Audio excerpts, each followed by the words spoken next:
Derek Sheridan from Rust Belt Basketball Coaches Network and Basketball Nexus website. Thank you for joining us this afternoon. How lucky are we to get the big timer, Todd Simon from Bowling Green State University? And as somebody who lives in the great city of Bowling Green, I've been to several practices there at the university. If you're ever bored and you need a basketball fix, go watch a practice. His practices are about as fast-paced as I've ever seen at the big-time level. So Coach Simons, over his long career, has forged the reputation of being a giant killer. We've come up with the name, talking about it yesterday, of the Purveyor of upset, which is pretty much it. And you look at his career going back to Southern Utah. If my memory serves correct, Coach, you went from UNLV to Southern Utah.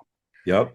So at Southern Utah, one of the first things they do is they go into the Big Ten in 2019 and they pull a torrential upset over Nebraska. And that got a lot of media attention, as it should have. But the buzz of that was just the beginning. And then they turned around and beat Idaho as, I believe, the lowest seed in your league that year in 2018. Yep. You just don't see upsets like that very often. Yeah, sometimes they happen, but not very often. And then Monday versus Kansas State was just surreal. I got to see that game. I think a lot of people have forgotten about the upset that almost happened at Kansas. That was just crazy. That went down to the wire. The big-time upsets you've had over your career, I would never put words in your mouth, but I would guess this maybe has to be the most gratifying of all of them. Yeah, I mean, I think it's just a validation of the guys' work and the buy-in with this group. We're coaching them hard. We're trying to speed up the process with so many new faces, and but the guys have really bought in. They're very, very connected, and I think that's part of the fun. We've always felt over the years.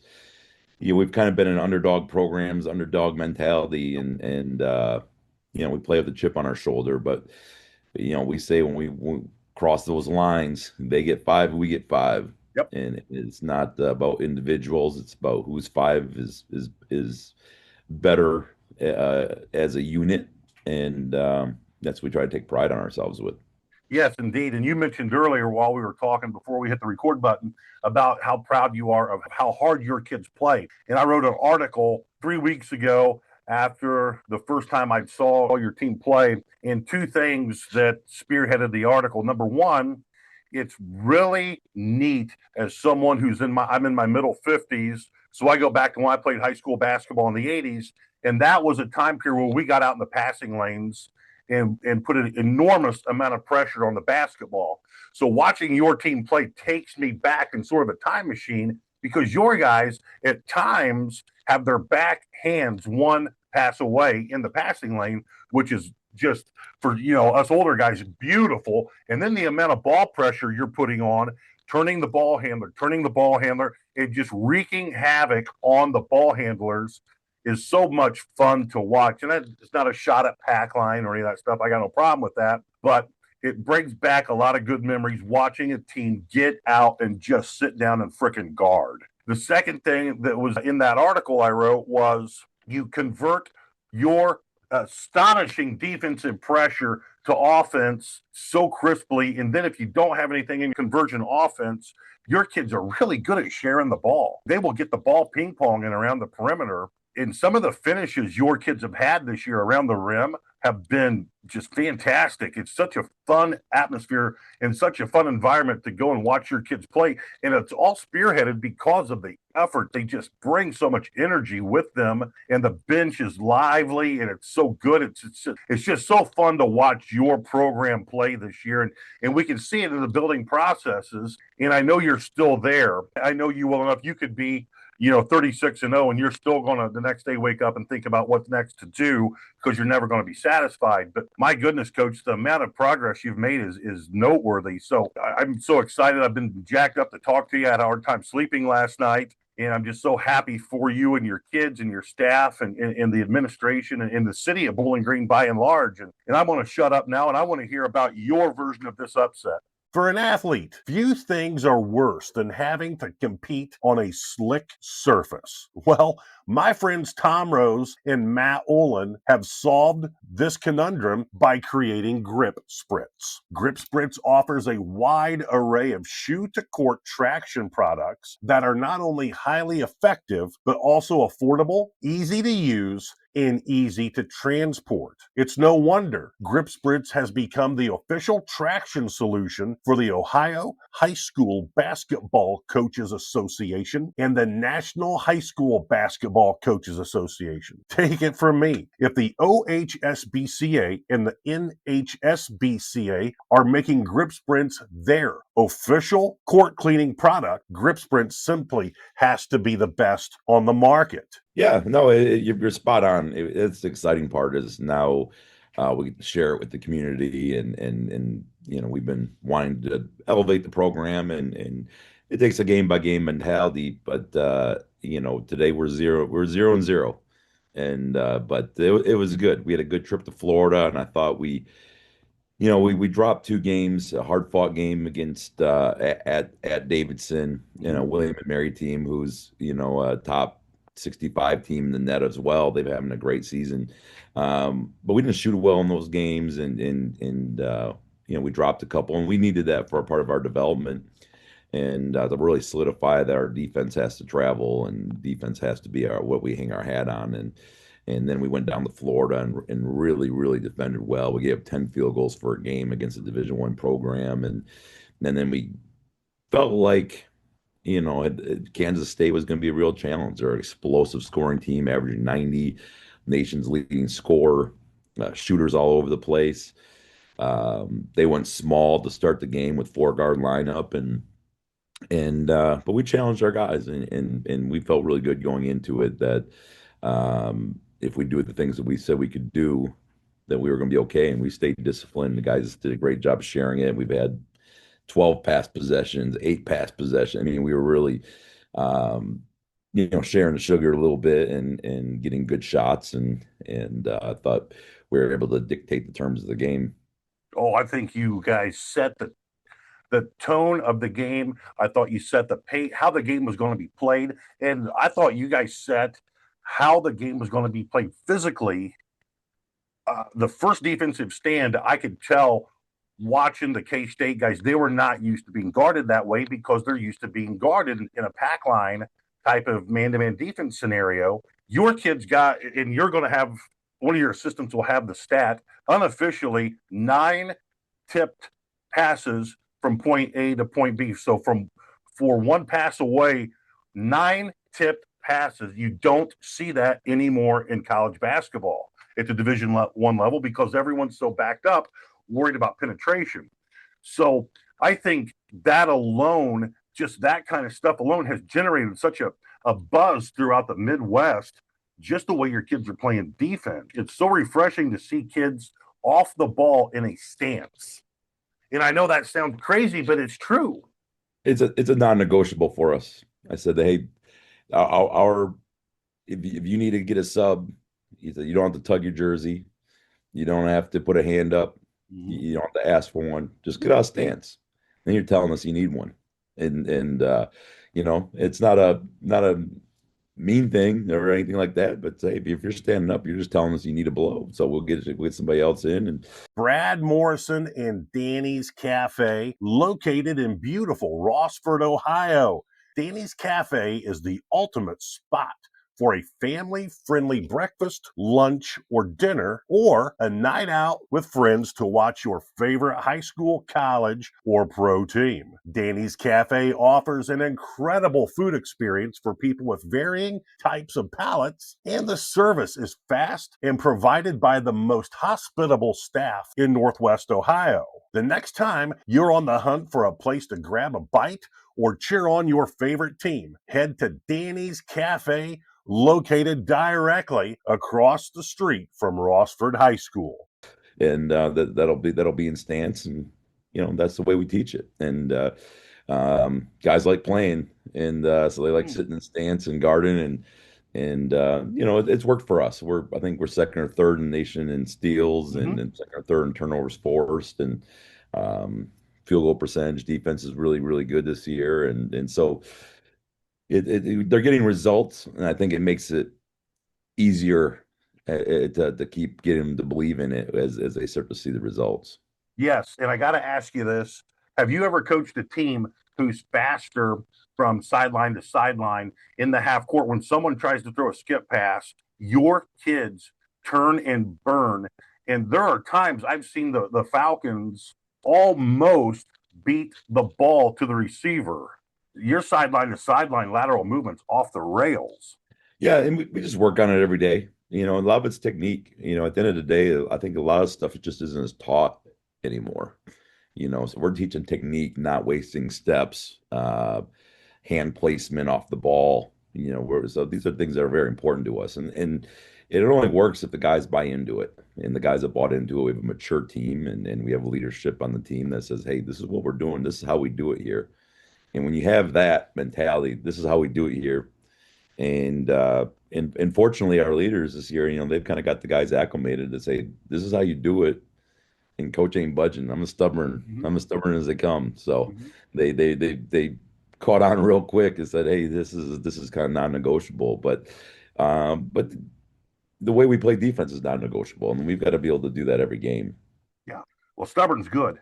It's refreshing to have stubborn at the NCAA Division I level instead of living off your knees. So I know that's not very nice, but it's what I see when I see your program is you're stubborn, certainly working because the kids are playing their hearts out for you. My next question, Coach, how much time in practice do you guys spend guarding the basketball because your kids throw their lead leg when guarding the ball as well as anybody I've seen in years? I mean, I'm going back to Rick Pitino at Kentucky because your guys are turning the ball handler, and it's so obvious that the other team's ball handlers are not used to being pressured that way.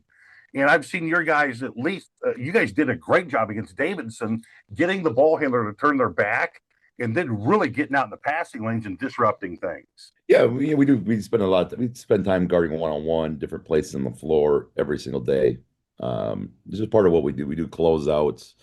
You're gonna guard one-on-one. You're going to work on shell. We're going to work on guarding actions. And this group now it's all becoming second nature. But we spend a lot of time in the summer. We spend a lot of time in the fall, and watch a lot of film. And it just takes what it takes. There's no shortcuts. There's no pretty please. It doesn't work that way. It takes what it takes, and we've all got to be doing the same thing. And when you make everything competitive with ramifications, things speed up the process, and that's what I think has happened with this team. Don't change. Whatever you do, don't change. That's what we need in college basketball drastically. So going back to the K-State game, did you and your staff get a sense after 4 minutes that the K-State kids were intimidated? Well, I felt like I thought we'd sent the message pretty quickly. There was a transition possession very early in the game, and they're so good in transition, and they kind of brought it up the side.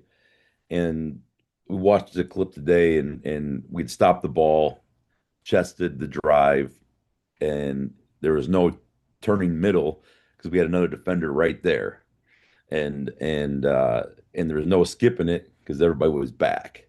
And then the ball kind of moved around a little bit, and there was a switch, and then another switch, and then another chested drive, and then another chested drive, and get in the paint, and we weren't going to foul. We take pride in not fouling, and our hands were back, and then it was 10 hands going after the ball, and there was a couple of those possessions we stacked up in a row, and we thought, well, hey, at some point, offensive teams start to get a little frustrated by that or change how they play.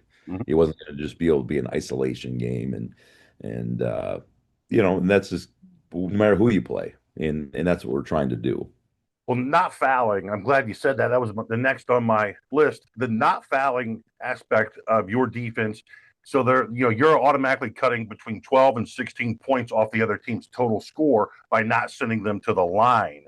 That's got to frustrate the heck out of them. Yeah, and we haven't been great at it this, as good as we need to be this year, but we're making progress. And I thought the last two games, we've been really disciplined keeping our hands back.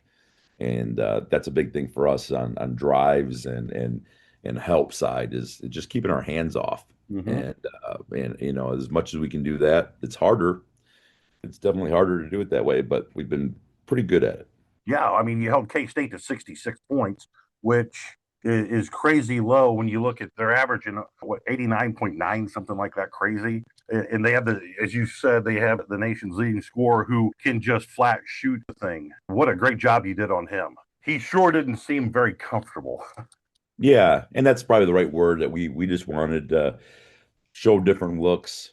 That's one thing about us defensively is we give people a lot of different looks. If you're looking for an easy and affordable way to purchase all of your sporting good needs, look no further than Game One, located in Swanton, Ohio. I've worked with LJ Archambault for 20 years, and I have never worked with a more honest, punctual, and detail-oriented sporting goods salesman. I coached for nearly 3 decades and in 2 different states, and have never worked with a better organization than Game One, and more importantly, a better person than LJ Archambault. It's always game on at Game One. Some people run ATOs on offense. We like to run after timeout changes, maybe for one possession, change up our ball screen coverage, or pick up full or trap, or just do something here and there, maybe at immediate timeout, and something just to change the pace and give some different looks. And it might be subtle, maybe the fans don't necessarily always see it, but we'll go heavy gap for a couple possessions, and the next time we're back up in the passing lanes, and it just gives some different looks, and we try to stay as multiple as we can to not let really good players get comfortable. No matter if you're out in the passing lanes or you're in your gapping defenses, your guys do a very good job of limiting times they have to help. They do a great job of guarding the ball, and that's such a hard thing to do in man-to-man defense. Yeah, there's no question. I mean, you have, and we built this team for that. I mean, Javante Campbell is probably should be the defensive player of the year of our league. And Justin Thomas is a 6'7" point guard who just is absolutely a menace defensively. And we've got two very mobile at the 4 and 5 position. They're long and affect shots, but can also guard guards. I mean, so we're pretty versatile. What was your halftime like? What did you tell the kids at halftime? Yeah, I wasn't very satisfied. We had 48, 49 points. I think we had a 14-point lead, something like that. And I'm not saying I was tipping over the water cooler, but I wasn't sad. I wasn't very happy. I didn't like some of the things we got away with there right in the last 2-3 minutes. We were a little undisciplined. We gave up an open three, and it wasn't to necessarily a shooter, but I wasn't satisfied with what we were doing. I thought we had a couple layups we'd missed in transition, and so it was more about making sure that we're good every possession, and having a little bit of a short memory on resting on our laurels a little bit. Your preparation for that game was over the top good. Your kids never looked shell-shocked. Yeah, they just no, looked like they were confident. Yeah, for sure. And when we walk on, I think it's something that's a characteristic of our program is when we step between those lines, we got you now. That's our mentality is our job is to play a full 40 minutes of our brand of basketball and dictate the terms of the game and all those things. And so, we feel pretty good in our preparation, and we feel good that we're talented and guys believe in themselves. So that's a little bit of our mentality. All right, Coach. Well, I don't want to keep you all night. You're in season, and my goodness, you've got a big stretch coming ahead of you. I mean, you've got a Herculean schedule coming up the next 3 weeks. So anything else you want to tell us about your K-State game? I mean, it was fun for the guys, and we've got so many good guys on the team, and not only you see that we played a 7-man rotation, and you would never have thought any of those guys that maybe didn't get time in this one. There was no sulking. These guys are the most excited, best teammates. We've got a true brotherhood, and that's what makes it kind of special. And everyone understands that they contributed to that W. So those are the things that you take with is the sense of camaraderie amongst each other. That hey, we had a goal, we executed the path to get to the goal, and we got to enjoy that for a little bit. But we're back to 0-0, Yep. and we got to turn around and beat a very, very good Utah Valley, a top 75 net team on Saturday at home at the Stroh. So this would be a big Saturday for us. Yes, and that's a 1 p.m. start.